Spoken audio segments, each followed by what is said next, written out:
بسم اللہ الرحمن الرحیم. کل مولانا فضل الرحمان صاحب کا ایک بیان دیکھا اور وہ سن کے پڑھ کے دکھ ہوا. مولانا صاحب اس ملک کے صرف زیرک سیاستدان نہیں ہیں، بڑے سیاستدان بھی ہیں، اور بہت سارے لوگ میرے جیسے لوگ جو اپنی جماعتوں میں رہ کر ان سے محبت رکھتے ہیں، ان کے ساتھ غیر مشروط محبت اور غیر مشروط احترام کا ایک رشتہ ہوتا ہے، ادب اور احترام کا. لیکن ان کے اس بیان سے یقیناً میں یہ دل آزاری ہوئی ہے. پاک فوج کے شہداء کو اور ان کی شہادت کو تنخواہوں سے منسوب کرنا، میرے خیال میں یہ بیانیہ یہ کم از کم مولانا صاحب جیسے قداور شخصیت کو یہ ان کو زیب نہیں دیتا. اب یہ کون بتائے گا؟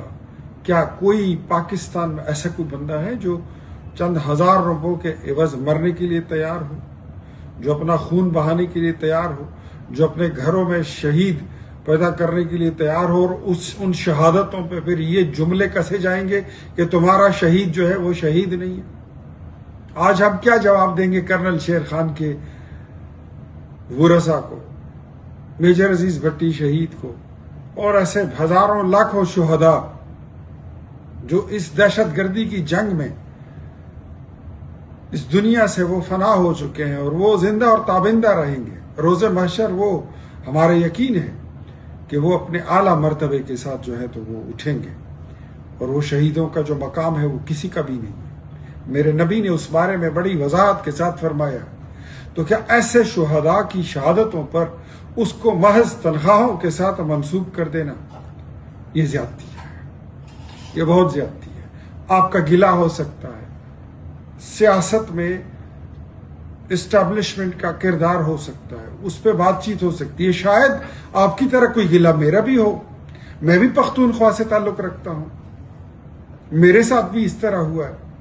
لیکن سیاسی معاملات کو اس کا غصہ شہداء کے خون پر اتارنا، ان کے مزاروں پر اتارنا، ان کی ورثاء پر اتارنا، اور پھر پوری فوج پر اتارنا، وہ فوج جس کو دعائیں ایران بھی دیتا ہے، سعودیہ بھی دیتا ہے، قطر بھی دیتا ہے، مصر بھی دیتا ہے، پوری امہ دیتی ہے. پاکستانی فوج کے ان تمام جوانوں کی دل آزاری ہوئی ہے، تمام مسلم امہ کی دل آزاری ہوئی ہے، پاکستانیوں کی دل آزاری ہوئی ہے، بحیثیت پاکستانی میری بھی دل آزاری ہوئی ہے. میں یہ سمجھتا ہوں کہ مولانا صاحب کو اپنے اس بیان پر آپ کا گلہ، آپ کا کوئی پرابلم ہو، کوئی آپ کا اختلاف ہو، اس پر کھل کر بات کیجئے. آپ وزیر اعظم کے ساتھ بیٹھیے، وزیر اعظم صاحب آپ کے ساتھ بیٹھیں گے، اور جو کوئی اور ذمہ دار کسی اور کے ساتھ آپ نے بات کرنی ہے ضرور کیجئے. لیکن شہداء پاکستان فوج پر اس طرح کی خدا را انگلی مت اٹھائیے، ورنہ یہ ایک اور پینڈورا باکس کھل جائے گا، اور بات یہی نہیں رکے گی، بہت دور تک چلی جائے گی.